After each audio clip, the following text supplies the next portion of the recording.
Bien-aimé dans le Seigneur. Alors, petite inspiration divine que je voulais partager avec toi. Comment combattre l'ennemi? Bien-aimé. Pour combattre l'ennemi, il faut connaître la nature de l'ennemi. Quand je parle de la nature de l'ennemi, c'est de quel ennemi est-ce qu'il s'agit? Est-ce qu'il s'agit de mon frère qui s'est égaré et qui me cause des problèmes? Ou est-ce qu'il s'agit du sorcier, de ce fils du démon, de cet enfant de la perdition qui m'attaque?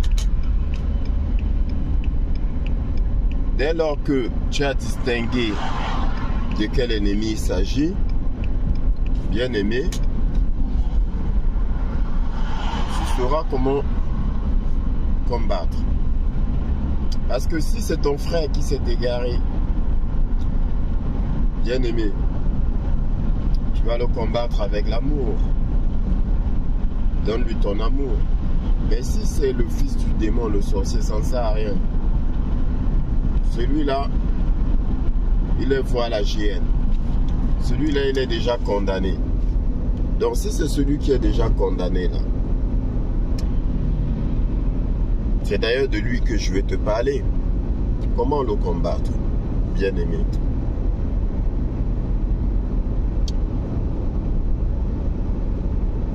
Examinons un peu les animaux. Un animal. Quand tu prends un animal aquatique qui veut combattre, qu'est-ce qu'il fait? Tu prends un crocodile. Le crocodile, il va être plus facile pour lui de combattre dans l'eau que de combattre sur terre. Je ne sais pas si on se comprend. Pourquoi? Parce que l'eau est son milieu favorable.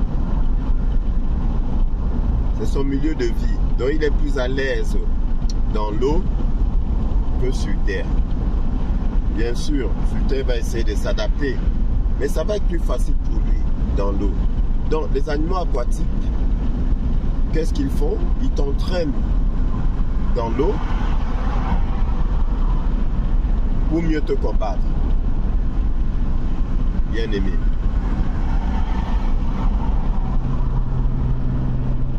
Le lieu de combat doit lui être favorable. C'est la même chose avec le sorcier. Il va t'amener sur un terrain qui lui est favorable. Prenons le cas de l'aigle, bien-aimé. Parce que je te compare à l'aigle. L'aigle, qu'est-ce qu'il fait? L'aigle ne peut pas combattre sur terre. Ça va être compliqué pour lui. Il y a des combats qu'il va gagner, mais il y en a, il va perdre. Et si l'aigle perd un combat, c'est parce qu'il a été stupide. Donc, l'aigle, qu'est-ce qu'il va faire? Il va attraper sa proie.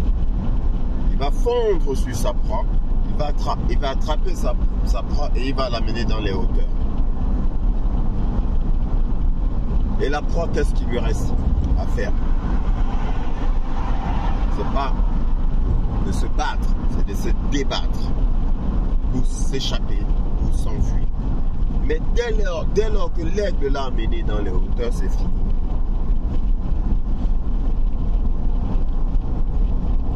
Donc, ton ennemi là, c'est le reptilien, bien aimé. C'est un reptilien. Je t'ai dit, n'oublie pas que tout est spirituel. D'accord? Et c'est parce que tu oublies que tout est spirituel que tu perds tes combats. Eux, ils n'ont pas oublié. Est-ce que le sorcier t'attaque comme ça là, vis-à-vis? Non, tu ne le vois pas. C'est un esprit qui le perd, bien aimé. Et il faut que ce soit esprit contre esprit. Toi aussi, tu dois opérer en esprit. Donc, tu dois réfléchir spirituel, esprit. bien-aimé. Et une fois de plus, une petite colère m'envahit quand je pense au faux pasteur que certains de mes frères fréquentent, qui ne vous enseignent pas de la spiritualité. Parce que c'est de la spiritualité qu'il s'agit dans la Bible, bien-aimé. Je mets au défi quiconque de me prouver le contraire. Il s'agit de la spiritualité. Observe bien que tous ceux qui ont écrit des bouquins là, sur la positivité, sur, je sais pas, sur... Bien-aimé, je lisais beaucoup, maintenant je ne lis que la Bible. Donc du coup, j'ai oublié tout ça. Bref, tous ceux qui écrivent des bouquins se sont inspirés de la Bible. Tous ceux qui écrivent des bouquins sur la spiritualité, sur le bien-être, sur le mental, sur la force de la pensée et tout ça, la puissance de la parole. Bien-aimé, c'est dans la Bible qu'ils ont puisé tout cela. Bien-aimé, c'est dans la Bible. Tous, sans exception. Ils ont puisé ça dans la Bible. D'accord, bien-aimé? Donc, les faux pasteurs là, qu'est-ce qu'ils vous enseignent? Ils font de vous les hommes du monde. Ils font de vous des gens qui marchent par la vue et par la chair. C'est ce qu'ils font de vous. Je vous ai dit, c'est un programme bien ficelé, c'est fait exprès. Je ne dis pas tous, mais la majorité, plus de 80, voire plus de 90% des pasteurs là, c'est ce qu'ils font. Ils ne font pas de vous des êtres conscients de leur spiritualité, conscients de leur état en tant qu'esprit. Bien-aimé, ils vous donnent, comment est-ce qu'ils vous donnent la parole? Est-ce qu'il vous présente la parole comme esprit ou comme chair? Il vous présente la parole comme chair. Mais tu dois savoir que la parole, bien-aimée, est esprit. Au commencement était la parole était avec Dieu, la parole était Dieu. Oh, Dieu est esprit. Donc la parole est esprit. C'est pour ça que nous demandons à Dieu de faire en nous la parole de faire. Ça dit que la parole dans notre bouche là soit esprit et vie. Et plus loin, l'apôtre Paul te parlera de la parole comme étant l'épée de l'esprit. La parole de Dieu, l'épée de l'esprit. La parole est esprit, bien-aimé. Donc, si tu oublies, et je vais toujours insister, si tu oublies que tu es esprit, si tu oublies de lutter en esprit, c'est mort. Tu ne pourras pas le vaincre. Donc, bien-aimé, je reviens. Je dis donc que l'aigle là, va aller dans les hauteurs avec sa proie. Et c'est fini. Et personne là dans les hauteurs qui va le vaincre. Donc, c'est la même chose que tu dois faire, bien-aimé. C'est la même chose que tu dois faire. Tu dois t'élever. Dès lors que tu t'élèves, bien-aimé, de deux choses d'une.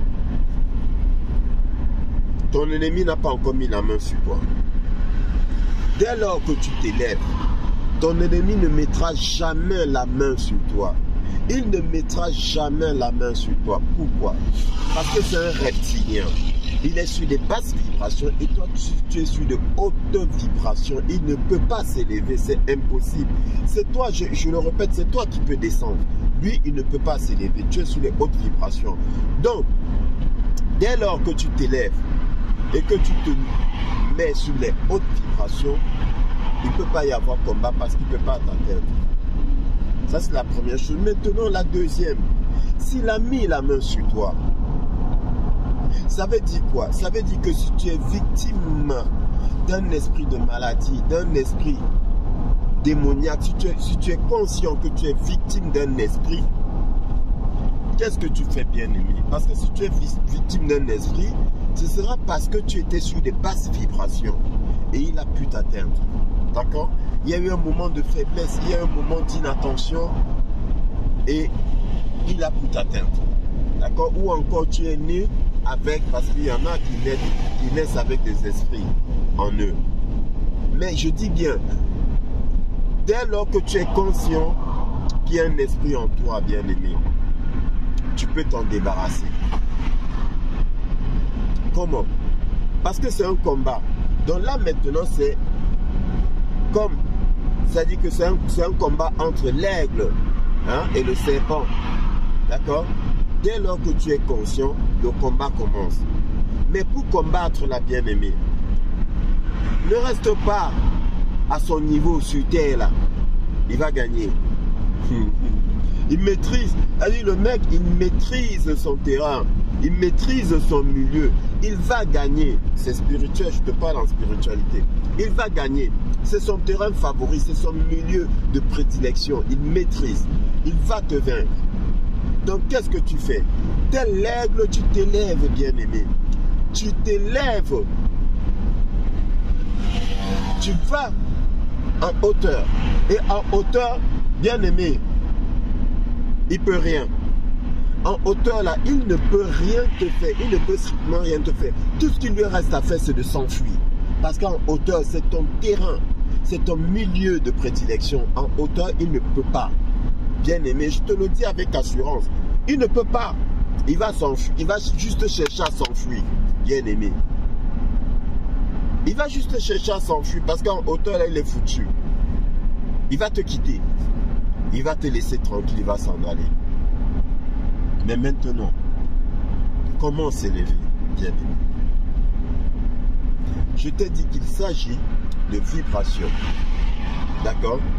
S'élever, en fait, bien-aimé, c'est aller, c'est vibrer haut. D'accord? Être sur de hautes vibrations. Et qu'est-ce qui va te permettre d'être sur de hautes vibrations? C'est la positivité. La positivité qui provient de quoi? De la foi. D'accord?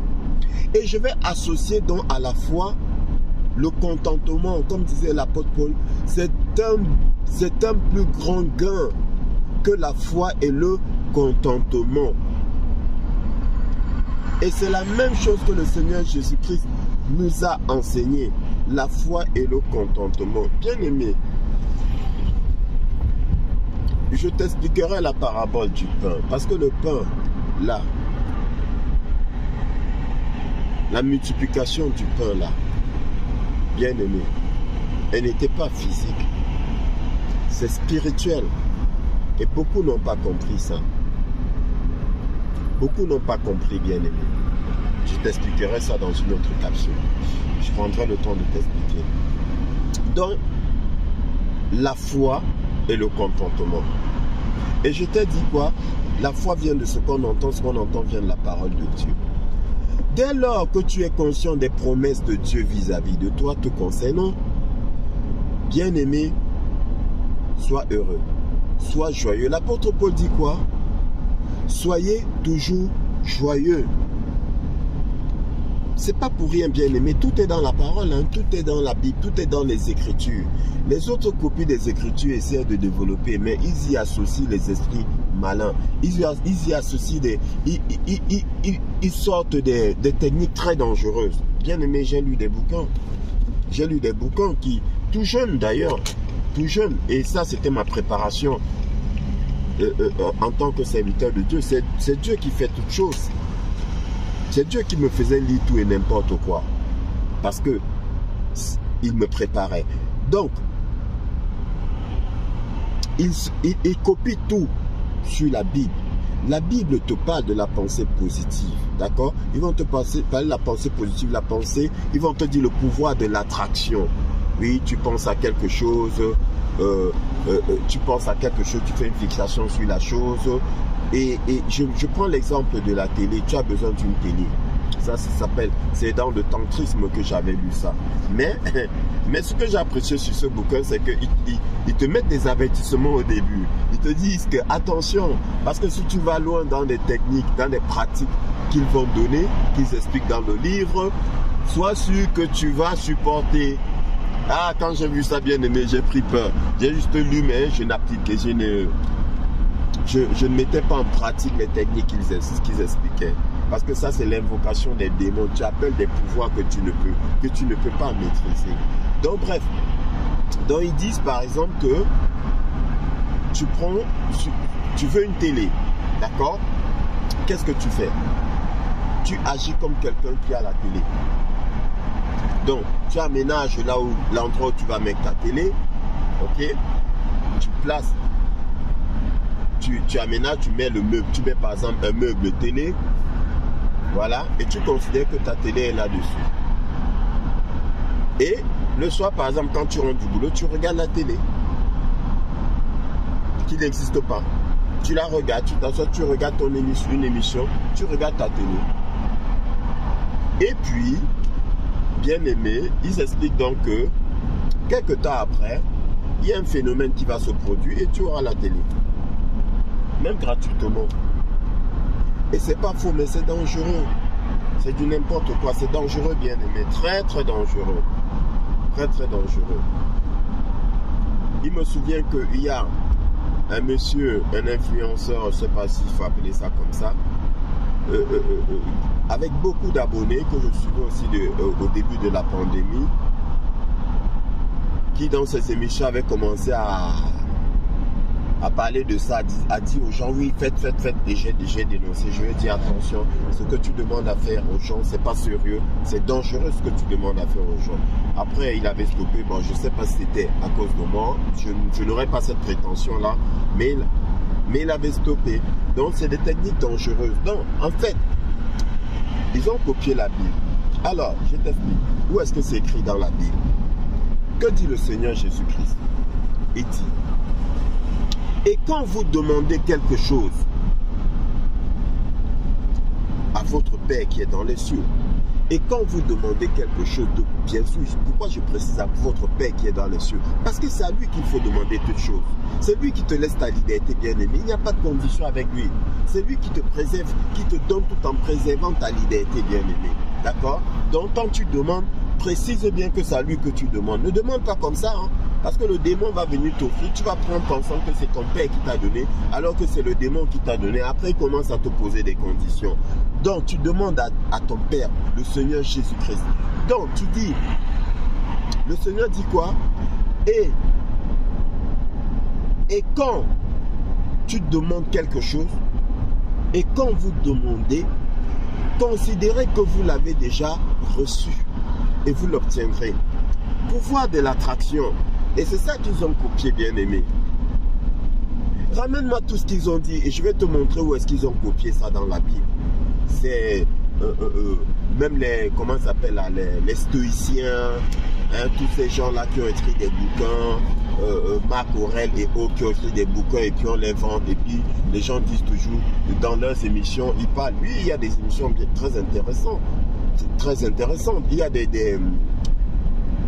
comment je vais dire, des enseignements très intéressants, mais après chaque fois ils te disent toujours il faut lire tel livre, mais jamais ils ne te disent il faut lire la Bible. Pourtant ceux-là ont copié dans la Bible, bien aimé. Ils ont copié dans la Bible. Ils nous prennent pour des imbéciles. Donc bref, le Seigneur dit, quand tu demandes quelque chose, considère que tu l'as déjà reçu, d'accord, et tu l'obtiendras. C'est ça en fait qu'ils ont copié. Donc ça s'appelle la foi. C'est la foi. C'est-à-dire que j'ai demandé à mon Père et je sais que mon Père me donnera. Et je dors tranquille en fait. C'est ça, bien aimé. Regarde par exemple, quand le Seigneur dit soyez comme des petits enfants. Pourquoi? Parce qu'en même temps, il n'y a pas plus qu'un enfant pour avoir qui a la foi.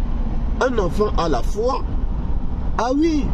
Est-ce que ton enfant là à la maison, est-ce que ton enfant à la maison dit, va te demander si on va manger? Jamais l'enfant ne dit papa ou maman, est-ce qu'on va manger? Non, il dit qu'est-ce qu'on va manger? Pourquoi? Parce qu'il est convaincu qu'il va manger. Il a foi en toi. Quand tu rentres de l'école, il sait que son goûter est là. Il sait que c'est là. Il ne se prend pas la tête. Quand il dort avec insouciance. Pourquoi? Parce qu'il a foi en toi. L'enfant là, quand il te dit je veux une Nintendo ou bien je veux une paire de baskets, je veux. Quand tu dis ok, qu'est-ce qu'il fait? Est-ce qu'il s'inquiète? Il dort tranquille. Il sait que tu vas lui donner. Tu lui as promis. Il sait qu'il a foi en toi. Tu es son héros. Est-ce que tu comprends, bien aimé? Tu es son héros. Il a foi en toi. Pour lui, tu es le meilleur des papas. Tu es la meilleure des mamans. C'est-à-dire que tu es la plus... la plus belle, le plus beau, le plus fort. Hein? Mais oui. Mais oui. Bien-aimé. C'est ça. Mon fils un jour a dit à son école que mon papa c'est le plus grand des pâtissiers. Ah. Bien-aimé. Hein? C'est le plus grand des cuisiniers. Voilà ce qu'il a dit à l'école. Bien-aimé. Il en est convaincu. Il ne dit pas ça pour... Non, non, il en est convaincu. Soyez comme des petits enfants. L'enfant a la foi.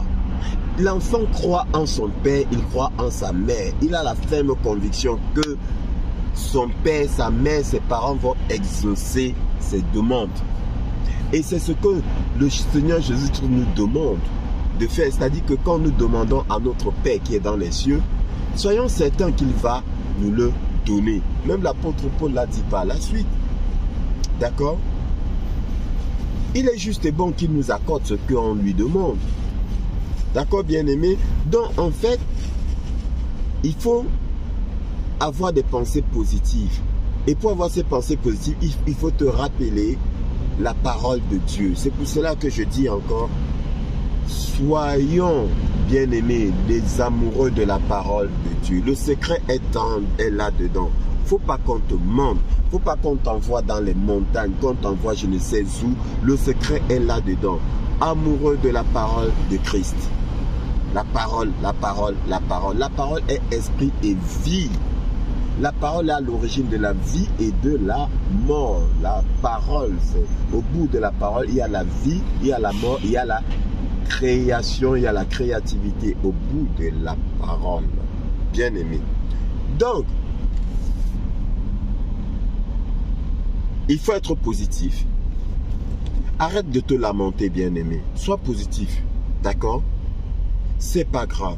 Ça va aller. C'est pas grave. Ça va aller. Évite la colère, bien aimé. Évite de t'énerver pour rien. Hein? Surtout, voilà. Plutôt, excuse-moi, je vais rectifier. Ne te laisse pas emporter par la colère. Sois maître de ta colère. Parce qu'il faut bien, il y a de temps en temps, il faut bien se mettre en colère. Mais maîtrise ta colère. C'est toi le chef, c'est toi le boss, c'est toi le patron de ta colère. C'est toi qui décides de te mettre en colère. C'est pas la colère qui s'empare de toi. En fait, c'est ça qu'il faut. Je ne sais pas si je me suis bien fait comprendre. Tu décides, c'est-à-dire que selon des circonstances, tu dis bon, je vais me mettre en colère, mais tu te mets en colère. Pourquoi? Pour donner une leçon, pour amener l'autre à comprendre que tu n'es pas content. Amener l'autre à comprendre que tu n'es pas d'accord. D'accord, bien-aimé? Donc, c'est toi qui décides de te mettre en colère et non la colère qui s'empare de toi. Sois maître de ta colère. Arrête de te lamenter, bien-aimé. Arrête de te lamenter. Sois positif. Sois joyeux. Sois joyeux. Quand tu vas au boulot, rassure-toi que tout le monde est content de te voir. Si jamais tu crées le stress au boulot, c'est pas bon, bien-aimé. C'est pas bon. Remets-toi en question. Sois triste. Parce que si jamais je me rends compte que mes collègues à l'idée de venir travailler avec moi, stress, bien aimé, je serai malheureux. Je serai malheureux, comme je l'ai dit. Parce que le Seigneur dit, vous êtes la lumière du monde. Vous êtes le sel de la terre. Voilà. Vous êtes le sel de la terre. Donc, bien aimé, c'est toi qui donnes le goût à la vie. À l'autre, la vie de l'autre. C'est toi qui mets du sel. C'est toi qui donne du goût à sa vie. Quand il te voit, il est content. Quand il te voit, bien aimé, sa journée, comme disait, sa journée est gagnée, comme disait les Ivoiriens. Quand il te voit, sa journée est gagnée. En fait, vous êtes le sel de la terre. Donc pense à tout cela et sois positif. Élève tes vibrations. Aie de bonnes pensées. Que de ta bouche ne soit aucune mauvaise parole, dit le Seigneur. Mais quelques paroles, hein, qui procurent le bien, quelques bonnes paroles. D'accord? Des paroles de sois toujours en train de bénir, bien-aimé. Sois toujours en train de bénir. Ok, bien-aimé, la tristesse, balaie la tristesse d'un revers de la main. Et là, donc, c'est une liste exhaustive, bien-aimé. Tu peux la compléter, cette liste-là. Ne sois pas paresseux, comme j'ai dit. Travaille toi-même. Fais tes recherches. Voilà. Donc, rentre dans la Bible. Et tous ces sentiments-là, ces bons sentiments-là, sont cités dans la Bible. la joie, la gaieté, l'amitié, l'amour. Voilà. Dès lors que tu cultives ça, bien-aimé, tu t'élèves. Bien-aimé, tu t'élèves. Et tout esprit malin en toi s'enfuit, disparaît. Parce qu'il ne peut pas supporter, il ne peut pas vivre dans ce milieu-là. Le milieu dans lequel tu es, il ne peut pas. Ce n'est pas possible. Bien-aimé, c'est la vérité que je te dis, ce n'est pas possible. C'est impossible, il ne peut pas. Il ne peut pas. Parce qu'en fait, quand tu t'élèves, là où tu es avec qui? Mais tu es avec le Seigneur, bien-aimé. Tu es avec ton Père, il ne peut pas t'attaquer. Il ne peut même pas s'approcher. Il va s'enfuir. Bien-aimé, tout est dans la parole. Il va s'enfuir. Est-ce que tu comprends? Donc voilà. Et remarque que pour terminer, je vais pas être long. Remarque que tu vois ces gens-là qui sont dans des loges, bien-aimés. Ils n'approchent pas n'importe qui. D'accord? Et ils n'approchent pas. A dit qu'ils trouvent toujours un moment propice pour t'approcher. Le moment propice, c'est quand? C'est quand? C'est quand tu es dans la souffrance. C'est quand tu es dans la galère. Tu n'as pas de boulot. Et très souvent, c'est eux qui créent cela. C'est-à-dire qu'ils vont prendre un voile qu'ils vont jeter mystiquement sur ton étoile pour l'empêcher de briller. Et tu vas avoir des déboires. Bien-aimé, ta vie, ça ne va pas matcher, ça ne va pas aller. Le boulot, tu es même, c'est-à-dire que tu es un mec doté de plein de compétences, mais le boulot, tu n'as pas. Même la femme, ça ne va pas, bien-aimé. Et c'est là qu'il s'approche de toi. Pourquoi il s'approche de toi? Parce qu'à ce moment-là, bien-aimé, même inconsciemment, tu es sur de basses vibrations. Et ils le savent, ils le ressentent et ils approchent. Mais si, bien-aimé, malgré tout, tout est de bois, tu restes positif. Malgré tout est de bois, tu restes comment? Positif. Tu sors toujours de bonnes paroles, des paroles de bénédiction. Tu sais pas grave, ça va aller. Tu rends grâce à Dieu. Je te fais penser à qui, bien-aimé? Je te fais penser à Job. Je te fais penser à Job, bien-aimé. Sois comme Job, ce fidèle serviteur du Dieu Tout-Puissant. Malgré tout, tu restes positif. Qu'est-ce qu'il fait? Bien-aimé, il te laisse tranquille, il s'enfuit. Voilà l'exemple même. Voilà l'exemple même, bien-aimé. Et je suis très bien placé pour le faire parce que je suis passé par là. Et je te le raconterai une autre fois. Je suis passé par là. Donc, bien-aimé, pour combattre l'ennemi, choisis le terrain. D'accord? Le boxeur t'amène sur un ring. Ok, bien-aimé? Le lutteur traditionnel, là, c'est sur la terre, là. Il aime bien sentir, pieds nus, il aime bien sentir la terre. D'accord, bien-aimé? Choisis ton milieu. Et le meilleur milieu qui soit pour toi, c'est des hauteurs. Spirituellement parlant, élève tes vibrations. Par ton attitude, sois joyeux. Tu es le fils du Très-Haut. Et tu gagneras tous tes combats. Et si tu es possédé, si tu es malade, la maladie s'en ira. Parce que c'est un esprit. Si tu es possédé, la possession va disparaître. Couche de nuit, tout ça là, bien-aimé, ça va partir. D'accord, bien-aimé? Et tu vas préserver ta liberté. Parce que quand tu vas chez les marabouts, des guérisseurs, des praticiens, tu ne sais pas ce qu'ils font, bien-aimé. Tu ne sais pas avec qui est-ce qu'ils sont associés. Et nombreux sont ceux qui sont associés avec le démon. D'accord, bien-aimé? Sur ce, je te souhaite une bonne soirée. Que le Seigneur te bénisse, qu'il bénisse ta famille et qu'il fasse de toi un amoureux de la parole. N'oublie surtout pas de t'abonner si ce n'est pas encore fait, de cliquer un j'aime sur le pouce et surtout, bien-aimé, de partager pour que nous soyons une grande communauté d'amoureux de la parole de Dieu. Que le Seigneur te bénisse.